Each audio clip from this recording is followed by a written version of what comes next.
സമയവും കാലവും ഒക്കെ അറിഞ്ഞിരിക്കുന്നത് നല്ലതായി.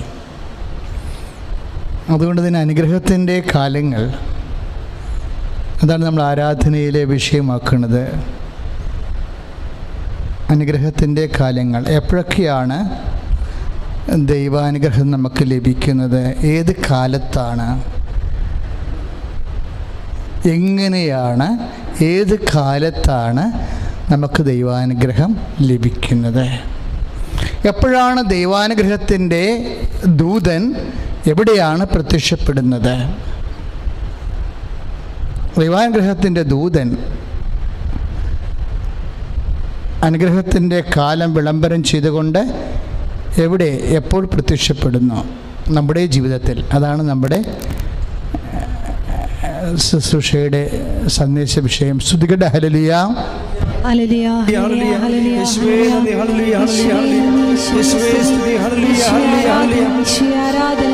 പാപമോചനത്തിനായുള്ള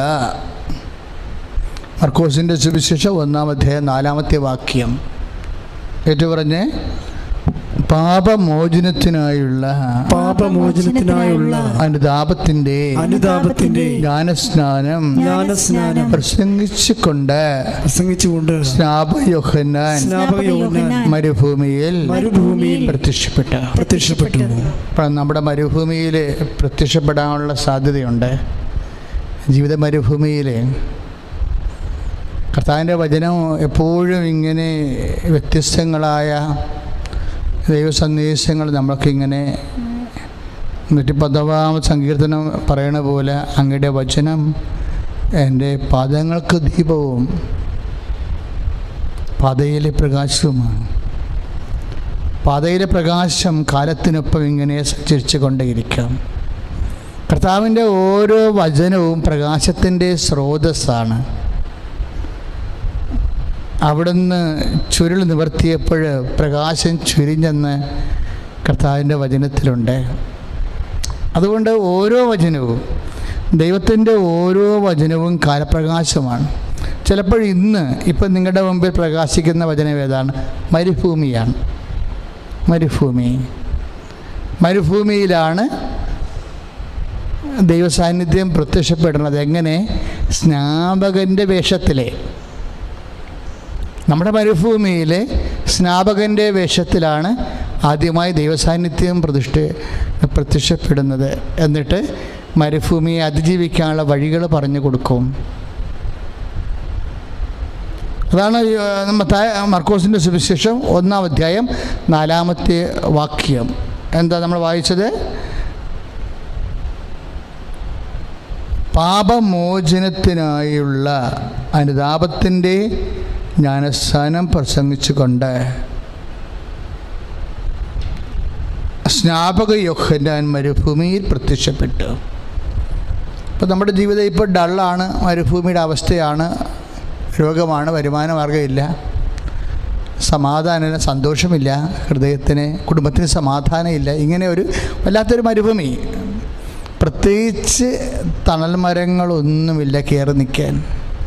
നമ്മളെ സപ്പോർട്ട് ചെയ്തവരെ, നമ്മളെ സന്ധിക്കുന്നവരെ, സംരക്ഷിക്കുന്നവരെ, തണലും കുളിർക്കാറ്റുമൊക്കെ ജീവിതത്തിൻ്റെ വെയിലിൽ നൽകിക്കൊണ്ടിരിക്കുന്ന മരങ്ങൾ ചില സമയത്ത് വെട്ടിമാറ്റപ്പെടും. ചിലപ്പോൾ ആൾ മരിച്ചു പോകും. നിങ്ങളെ സഹായിച്ചുകൊണ്ടിരിക്കുന്ന ആൾ, അപ്പനായാലും അങ്കിളായാലും ആൻറ്റി ആയാലും, ചില സമയത്ത് അവർ ലോകത്തുനിന്ന് വിട പറഞ്ഞു പോകും. അപ്പം നമുക്ക് തണലില്ല, നമ്മൾ മരുഭൂമിയായി. ഈ മരുഭൂമിയാകുമ്പോൾ നമ്മളുടനെ നിരാശപ്പെട്ടോ, ആൻറ്റി മരിച്ചു പോയല്ല, അങ്കിൾ മരിച്ചു പോയല്ല, അപ്പം മരിച്ചു പോയല്ല, ഇനി ആരുണ്ട്, എന്ത്, ഇങ്ങനെ നമ്മൾ സങ്കടപ്പെടും. പക്ഷേ നമ്മൾ വളരെ ശ്രദ്ധിക്കുകയാണെങ്കിൽ നിങ്ങളെപ്പോഴും മനസ്സിലാക്കേണ്ട ഇതാണ്. ഈശോ ഒരു വാക്ക് ഇടക്ക് പറഞ്ഞേ, നിങ്ങൾ ഭൂമിയിൽ ആരെയും അപ്പാ എന്ന് വിളിക്കേണ്ടെന്ന്. അപ്പനല്ലാത്തതുകൊണ്ടല്ല, അപ്പൻ്റെ സ്ഥാനത്ത് നിങ്ങളെ ആശ്രയം വെക്കേണ്ടത് ദൈവത്തെ മാത്രമാണെന്നാണ്. ഇപ്പോൾ 10-ാം അധ്യായമില്ലേ, മത്തായി ശ്ലീഹായുടെ സുവിശേഷത്തിൻ്റെ 10-ാം അധ്യായം 23-ാമത്തെ വാക്യം, നിങ്ങൾ ഭൂമിയിൽ ഏറ്റു പറഞ്ഞ്, നിങ്ങൾ ഭൂമിയിൽ ആരെയും പിതാവെന്ന് വിളിക്കരുത്. അപ്പൻ്റെ സ്ഥാനത്ത്. കാരണം നമ്മുടെ അപ്പന്മാർ ഒക്കെ ഒരു ടൈം കഴിയുമ്പോൾ അവരുടെ സമയം പൂർത്തിയാക്കി അവർക്ക് പിരിഞ്ഞു പോകേണ്ടി വരും. പിന്നെ നിലനിൽക്കുന്നത് എന്താണ്? പിതാവായ ദൈവം മാത്രമേ ഉള്ളൂ. അതുകൊണ്ടാണ് ഈ ഐസേക്ക് വെളിപാട് കൊടുക്കുമ്പോൾ അവൻ നിത്യനായ പിതാവ്, സമാധാന പ്രഭു എന്നൊക്കെ പറയണത്. അവൻ നിത്യനായ പിതാവ്. പിതാവെന്ന് പറയുമ്പോൾ ബൈബിൾ എപ്പോഴും പറയും കാലികമായ പിതാക്കന്മാരുണ്ട് മനുഷ്യർക്ക്, പിന്നെ നിത്യനായ പിതാവുണ്ട്. ഈശോനെക്കുറിച്ച് പറയണത് അവൻ നിത്യനായ പിതാവെന്നാണ്. ആരെല്ലാം മരിച്ചാലും കർത്താവിനും മരണമില്ലാതെ നിലനിൽക്കും. അതുകൊണ്ടാണ് അവിടത്തേക്കിനും മരണമില്ലെന്ന് പൗലോസ് പറയണത്. സ്തുതിക്കട്ടെ. ഹല്ലേലൂയ. യേശുവേ സ്തോത്രം. Hallelujah. Hallelujah. Hallelujah. Hallelujah. Hallelujah. Hallelujah. Hallelujah. യേശുവേ നന്ദി. ഹല്ലേലൂയ. ഹല്ലേലൂയ. യേശുവേ നന്ദി. ഹല്ലേലൂയ. ഹല്ലേലൂയ. യേശുവേ ആരാധന. ഹല്ലേലൂയ. ഹല്ലേലൂയ. ഹല്ലേലൂയ. മഹത്വം മഹത്വം യേശുവേ നന്ദി. യേശുവേ നന്ദി. യേശുവേ സ്തുതി. ഹല്ലേലൂയ. ദേവേ ആരാധന. ആരാധന. ഹല്ലേലൂയ. ഹല്ലേലൂയ. ഹല്ലേലൂയ. യേശുവേ നന്ദി. ഹല്ലേലൂയ. ഹല്ലേലൂയ. യേശുവേ സ്തുതി സ്തുതി സ്തുതി. ഹല്ലേലൂയ. ഹല്ലേലൂയ. ഹല്ലേലൂയ. യേശുവേ ആരാധന. ആരാധന.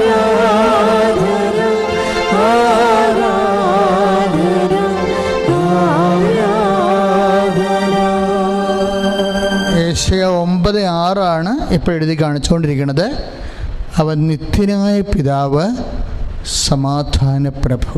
അപ്പോഴിപ്പോൾ നമ്മളെപ്പോഴും ഇപ്പോൾ അപ്പൻ്റെ സ്ഥാനത്ത് നമ്മളെ സപ്പോർട്ട് ചെയ്യുന്ന, സന്ധിക്കുന്ന, സംരക്ഷിക്കുന്ന ആരായാലും ഇവരാരും നിത്യമല്ല. അതുകൊണ്ടാണ് നിങ്ങൾ ഭൂമിയിൽ ആരെയും പിതാവെന്ന് വിളിക്കരുതെന്ന് പറയണം. അപ്പൻ്റെ സ്ഥാനത്ത് ആരെയും ആശ്രയിക്കരുത്.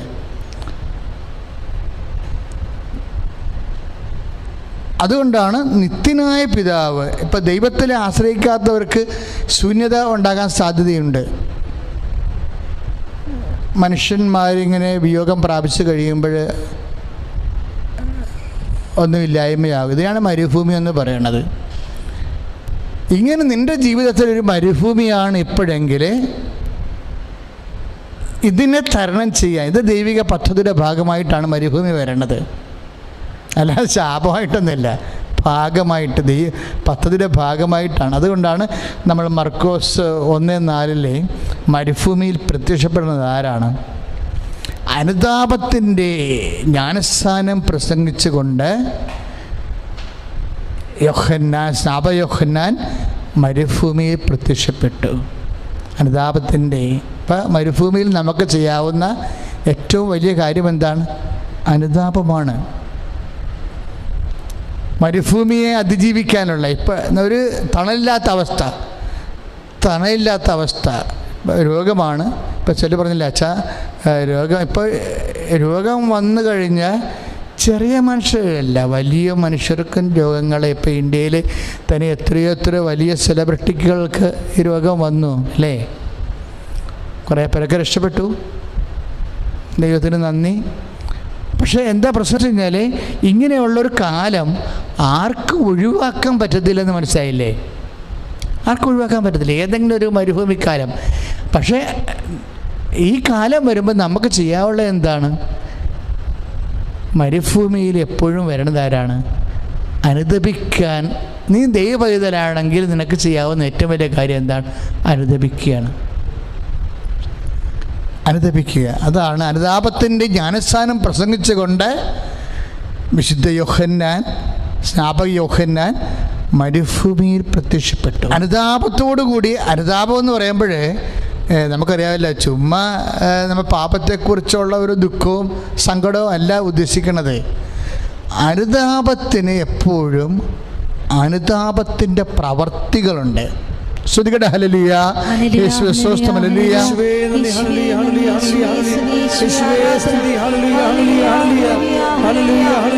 വളരെ പ്രാക്ടിക്കലായിട്ട് കണ്ടീഷൻ വർക്കൗട്ട് ചെയ്യണത്, അനുതാപം വർക്ക് ചെയ്യണത് അധരം കൊണ്ടല്ല.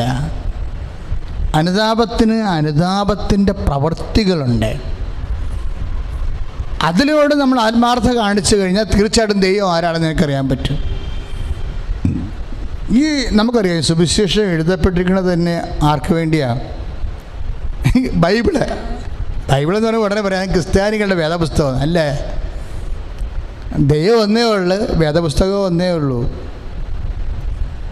ബൈബിൾ എഴുതപ്പെട്ടിരിക്കുന്ന ആർക്കാണ്? എല്ലാ ജനങ്ങൾക്കും വേണ്ടി എഴുതിയിരിക്കുന്ന വചനമാണ്. അനുതപിക്കാൻ വചനം ആവശ്യപ്പെടുന്ന ആരോടാണ്? ക്രിസ്ത്യൻസിനോടാണ്? അല്ലെങ്കിൽ യഹൂദരോടാണ്? അല്ല, മുസ്ലിംസിനോടും ഹിന്ദുസിനോടും ലോകത്തിലുള്ള പാർസികളോടും എല്ലാവരോടും കൂടിയാണ് ദൈവവചനം ആവശ്യപ്പെടുന്നത്. നിങ്ങൾ ആരും അങ്ങനെ ധരിധരിക്കേണ്ട കാര്യമില്ല. കർത്താവിൻ്റെ വചനം മനുഷ്യരാശിക്ക് വേണ്ടി എഴുതിയിരിക്കുന്നതാണ്. അത് എല്ലാവർക്കും വേണ്ടിയാണ്. ഇപ്പോൾ എത്രയോ പേരാണ് ഈ വചന അക്രൈസ്തവർ കേൾക്കുന്നത്. എന്താ അങ്ങനെ പറയാൻ കാരണം വെച്ച് കഴിഞ്ഞാൽ ഈ അനുതാപത്തിൻ്റെ സുവിശേഷ ജ്ഞാനസ്ഥാനത്തിന് വേണ്ടി പ്രഭാഷണം കഴിഞ്ഞപ്പോൾ എന്താണ്, ജനക്കൂട്ടം അവൻ്റെ അടുത്തേക്ക് വന്നതാണ്. അല്ലാതെ യഹൂദർ വന്നതെന്നല്ല പറയണത്. ജനക്കൂട്ടം അവൻ്റെ അടുത്തേക്ക് വന്നു. എന്നിട്ട് ജനക്കൂട്ടം ചോദിച്ചു, ഞങ്ങൾ എന്ത് ചെയ്യണം? അനുതാപത്തിൻ്റെ ജ്ഞാനസ്ഥാനം അങ്ങ് പ്രസംഗിച്ചു, ഞങ്ങൾ എന്താണ് ഇനി ചെയ്യേണ്ടത് എന്ന് പറയുമ്പോൾ ജനക്കൂട്ടത്തോടാണ് ദൈവവചനം പറയണത്. അതിൻ്റെ അകത്ത് അക്രൈസ്തവരുണ്ട്, അല്ല ആ യഹൂദന്മാരുണ്ട്, എല്ലാവരും ഉണ്ട്. പട്ടാളക്കാർ യോമാക്കാരാണ്, ചുങ്കക്കാർ അവരും റോമക്കാരാണ്. ഇവരാരും യഹൂദരല്ല. ദാറ്റ് മീൻസ് എൻ്റെ പബ്ലിക്കിനോടാണ് സംസാരിക്കുന്നത് കർത്താവിൻ്റെ വചനം. അതുകൊണ്ട് എന്നെ ശ്രമിക്കുന്ന അക്രൈസ്തവരൊക്കെ ശ്രദ്ധിക്കണം. നിങ്ങൾക്ക് ബൈബിളിലെ അനുഗ്രഹം ക്രിസ്ത്യാനികൾക്ക് വേണ്ടി മാത്രമുള്ളതല്ല, അത് ദൈവത്തിൻ്റെ എല്ലാ മക്കൾക്കും വേണ്ടിയുള്ളതാണ്. ശ്രുതികട്ടെ ഹല്ലേലൂയ, യേശുവേ സ്തോത്രം, ഹല്ലേലൂയ. 3:10 യോഹന്നാൻ്റെ അനുതാപത്തിന് വേണ്ടിയുള്ള ആഹ്വാനം, ദൈവവചന പ്രഘോഷണം കഴിയുമ്പോൾ ജനങ്ങൾ വന്ന് ചോദിക്കുന്നതാണ്. യോഹന്നാൻ 3:10 അല്ല, വിശുദ്ധ ലൂക്കായുടെ സുവിശേഷം 3-ാം അധ്യായം 10-ാം വാക്യം. ജനക്കൂട്ടം അവനോട് വന്ന് ചോദിച്ചു, അല്ലാതെ യഹൂദന്മാരൊന്ന് ചോദിച്ചു, ക്രിസ്ത്യൻസ് വന്ന് ചോദിച്ചു, അങ്ങനെയല്ല. ഇത് എൻ്റയർ കമ്മ്യൂണിറ്റി പബ്ലിക് വന്ന് ചോദിക്കുകയാണ്, പൊതുജനം വന്ന് ചോദിക്കുകയാണ്, ഞങ്ങൾ എന്താണ് ചെയ്യേണ്ടത്? ഒരു മരുഭൂമിയുടെ അവസ്ഥയാണ് നിങ്ങളെങ്കിൽ, കർത്താവിൻ്റെ ദൈവികമായ ഇടപെടലുകൾ നിങ്ങളുടെ ജീവിതത്തിൽ ഉണ്ടാകണമെന്നുണ്ടെങ്കിൽ വാട്ട് വി ഷുഡ് ഡു, അതാണ് ചോദിക്കണവരെ. അപ്പോൾ അനുതാപത്തിൻ്റെ പ്രവൃത്തികളെക്കുറിച്ച് യോഹന്നാൻ പറയും, നിങ്ങൾ ഷെയർ ചെയ്യണമെന്ന് പറയും. എന്ത് ജാതിയായാലും ഏത് മതത്തിൽ വിശ്വസിച്ചാലും, ക്രിസ്ത്യാനിയാണെങ്കിലും അല്ലെങ്കിലും യു മസ്റ്റ് ഷെയർ. തണ്ടുടുപ്പുള്ളവൻ ഒന്നില്ലാത്തവന് കൊടുക്കണം, വിഭവങ്ങളെ ഷെയർ ചെയ്യണം. പച്ചൻ്റെ വചനം കേട്ടുകൊണ്ട് ദൈവത്തിൻ്റെ വചനമാണെന്ന് മനസ്സിലാക്കിക്കൊണ്ട് നിങ്ങൾക്കുള്ളത് ഇല്ലാത്തവരെ പങ്കുവെച്ച് കഴിഞ്ഞാൽ യു വിൽ ബി ബ്ലെസ്ഡ്. പ്രാർത്ഥിക്കുക, കർത്താവായ ദൈവമേ, കർത്താവിൻ്റെ വചനം കേട്ടുകൊണ്ട് ദൈവ മനസ്സനുസരിച്ചുകൊണ്ട് ഇല്ലായ്മക്കാരുമായി എൻ്റെ ഉണ്മ എനിക്കുള്ളത് പങ്കുവെക്കാനുള്ള അഭിഷേകം നൽകണമേ. ശ്രുതികട്ടെ.